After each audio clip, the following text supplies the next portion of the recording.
నమస్తే. ప్రస్తుతం మనతో పాటు సీనియర్ జర్నలిస్ట్ దాము బాలాజీ ఉన్నారు. ఆయనతో మాట్లాడదాం. నమస్తే సార్. నమస్తే sir, Hanuman cinema producer Niranjan ఈ మధ్య అంటే ఫిల్మ్ ఛాంబర్లో వాపోయారు, నేను ఘోరంగా మోసపోయాను అని చెప్పేసి. కానీ దేశవ్యాప్తంగా ఎంత కలెక్షన్ చేసిందో హనుమాన్ మనం ప్రత్యేకంగా చెప్పుకోక్కర్లేదు. ఎందుకు అలా బాధపడి ఉంటారు సార్? అండ్ అంటే నిజంగానే సినిమా ఇండస్ట్రీ కొంతమంది చేతిలోనే కేంద్రీకృతం అయింది అంటారా? మామూలుగా ఇది ప్రసాద్ చర్చకు వస్తూ ఉంటుంది. యాక్చువల్గా గత సంక్రాంతి అప్పుడు కూడా ఈ మొన్నది కాకుండా అంతకుముందు సంక్రాంతి అప్పుడు కూడా ఇది గొడవ జరిగింది. హనుమాన్ రిలీజ్ అప్పుడు హనుమాన్ ఇదే ప్రొడ్యూసర్కి అప్పుడు పోస్ట్ పోన్ చేసుకోమని అందరూ అన్నారు. ఎందుకంటే అప్పుడు మిర్చి, గుంటూరు కారం ఇలాంటి మిర్చి కాదు గుంటూరు కారం ఇలాంటి సినిమాలు ఉన్నాయి కాబట్టి పోస్ట్ పోన్ చేసుకోమన్నప్పుడు కూడా ఈయన పోస్ట్ పోన్ చేసుకున్నారు హనుమాన్ది. అప్పుడు కూడా చర్చ జరిగింది. మా చిన్న సినిమాలకే ఎందుకు ఇలా జరుగుతుంది, పెద్ద సినిమాలకు మాత్రం థియేటర్లు ఉంటుంది, డిస్ట్రిబ్యూషన్ నెట్వర్క్ ఉంటుంది, చిన్న సినిమాలు మా వాడద్దా అని అప్పుడు కూడా చర్చ నడిచింది. దిల్ రాజు కూడా దాని మీద సమాధానాలు కూడా ఇచ్చాడు. అయితే ఈ హనుమాన్ అనేది చిన్న సినిమా, అది యాక్చువల్గా 20 కోట్ల సినిమా. మామూలుగా సినిమా ఇండస్ట్రీ బాటలో చెప్పాలంటే ఒక మిడ్ రేంజ్ సినిమా, లో మిడ్ రేంజ్ సినిమా. ఆ మిడ్ రేంజ్ సినిమాని 300 కోట్లు కలెక్ట్ చేసింది. ఇండియాలో పెద్ద హిట్ అయింది. ప్రశాంత్ వర్మ డైరెక్ట్ చేశాడు, తేజ సజ్జా హీరోగా చేశాడు. అది నిజానికి ఒక డిఫరెంట్ జానరాల్లో చేయగలిగారు వాళ్ళు. మంచి పేరు వచ్చింది దానికి. సో అందరూ ఏమనుకున్నారంటే ఈ నిరంజన్ రెడ్డి పెద్ద ఎత్తున వాళ్ళ భార్య చైతన్య రెడ్డి ఇద్దరు కూడా యాక్టివ్, ఇద్దరు కూడా ఎన్ఆర్ఐస్. వీళ్ళు ఎన్ఆర్ఐస్ ఇక్కడ వచ్చి వాళ్ళకి సినిమా మీద ప్యాషన్తో ఇక్కడికి వచ్చారు. వాళ్ళకి ఆల్రెడీ రాయలసీమలో కొన్ని థియేటర్స్ ఉన్నాయి, పిడుగురాళ్ళలో కూడా వాళ్ళకి థియేటర్లు ఉన్నాయని చెప్తారు. సో ప్రధానంగా రాయలసీమలో థియేటర్స్ ఉన్నాయి.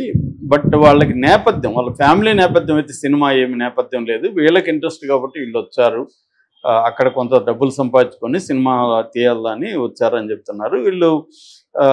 ఆ తర్వాత హనుమాన్ ముందు డార్లింగ్ అనే ఒక సినిమా తీశారు. నభా నటేష్ తర్వాత ప్రియదర్శి హీరోగా. అది ఫ్లాప్ అయిపోయింది. దాంట్లో దాదాపు 3-4 కోట్లు లాస్ వచ్చింది. దాని తర్వాత వీళ్ళకి మేజర్ లాస్ ఎక్కడ వచ్చిందంటే డబుల్ స్మార్ట్ శంకర్ ఆ సినిమా ఉంది కదా, డబుల్ స్మార్ట్ అని పూరి జగన్నాథ్ రామ్ హీరోగా. అది వాళ్ళు తెలివైన వాళ్ళు, పూరి జగన్నాథ్ చార్మి ఎవరికొకరికి అంటగట్టేయగలరు వాళ్ళు ముందు నుంచి కూడా. ఈ డబుల్ స్మార్ట్కి కానీ అంతకుముందు వీళ్ళు మన ఇతంతో తీశారు కదా విజయ్ దేవరకొండ సినిమా లైగర్లో కూడా. అప్పుడు కూడా చాలా మంది లాస్లకు వెళ్ళిపోయారు, వాళ్ళకి అప్పుడు కూడా గొడవలు అయినాయి. సో అట్లా వాళ్ళ లాస్ని వేరే మీద కేసి ఎస్కేప్ కావడంలో పూరి జగన్నాథ్ టీము మీద బాగా విమర్శలు ఉన్నాయి. సో అలాగా దీంట్లో కూడా ఈయన 50 కోట్లు కొన్నాడంట డిస్ట్రిబ్యూషన్ రైట్స్ కంప్లీట్గా. ఆ 50 కోట్లలో ఈయనకి దాదాపు 30 కోట్లు పైన లాస్ వచ్చేసింది. ఈయన 30-40 కోట్లు ఆ సినిమా ఒక దాంట్లో లాస్. చాలామంది ఏమనుకున్నారు హనుమాన్లో 300 కోట్లు వచ్చాయి కదా అని. కానీ వాళ్ళ భార్య ఒక ఇంటర్వ్యూలో చెప్పింది హనుమాన్లో మాకు వచ్చింది 10%, 300 కోట్లు రాలేదు. 300 కోట్లు మాకు వచ్చిన పర్సంటేజ్ తీసుకున్నప్పుడు 30 కోట్లే వచ్చింది. మిగతా అంతా డిస్ట్రిబ్యూటర్ల అకౌంట్లోకి వెళ్ళిపోయింది ఆ డబ్బులు. మాకు లాభాల్లో 300 కోట్లు అనేది కలెక్షన్, 30 కోట్లు వీళ్ళకి లాభాలు కాదు. 30 కోట్లు మొత్తం కలెక్షన్లో 30 కోట్లు వీళ్ళకి వచ్చింది. అందులో మళ్ళీ లాభాలు అంటే దానికి 20 కోట్లు పోగా 10 కోట్లు ఎంతో లాభం వచ్చింది ఆ సినిమాలో.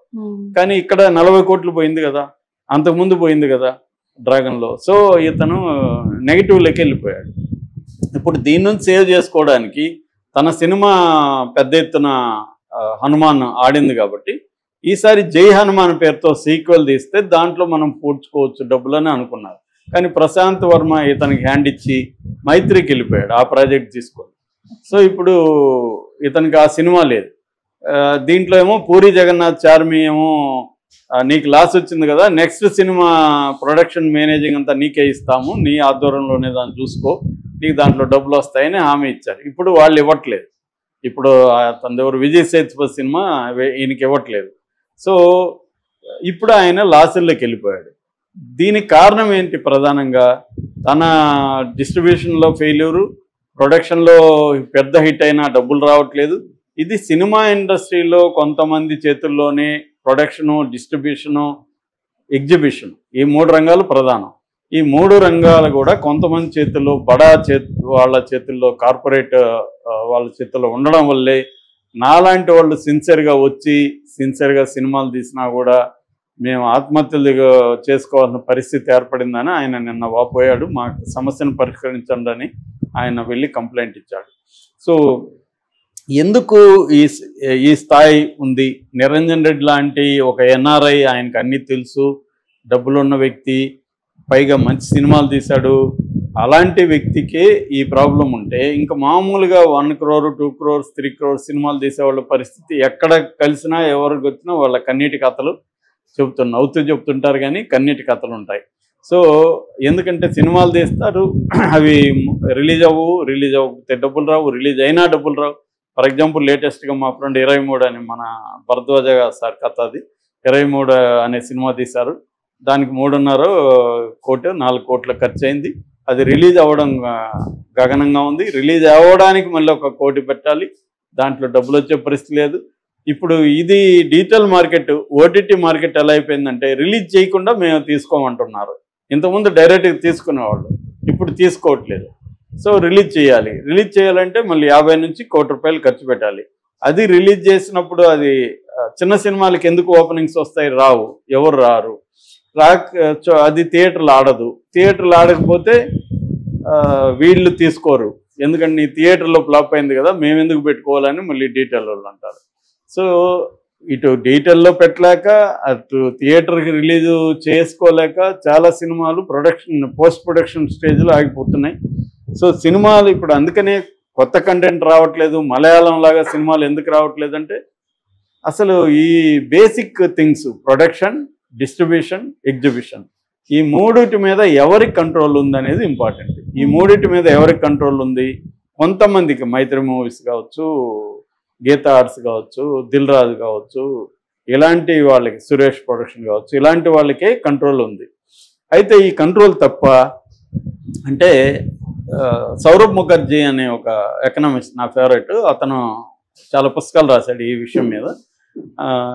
అతను ఏమంటాడంటే మోనోపలి అనేది ఇండియన్ ఎకనామీలో వెరీ ఇంపార్టెంట్ పార్ట్. అన్ని ఇండస్ట్రీస్ కూడా మోనోపలి ఉంటాయి. అతను చెప్పే లెక్క ప్రకారం 20 కంపెనీలు, టోటల్గా ఒక 6,000 కంపెనీలు ఉన్నాయనుకోండి మన దేశంలో. 20 కంపెనీలు 70% కార్పొరేట్ ప్రాఫిట్స్ని 20 కంపెనీలు, 20% కూడా కాదు, 20 కంపెనీలు 70% కార్పొరేట్ ప్రాఫిట్స్ని 20 కంపెనీలు తీసుకుంటున్నాయి. ఇంకా ఆయన చెప్పే ఇంకొక షాకింగ్ విషయం ఏమంటే కొన్ని సెక్టర్లో 2 కంపెనీలే 80% ప్రాఫిట్ని తీసుకుంటున్నాయి. For example Nestle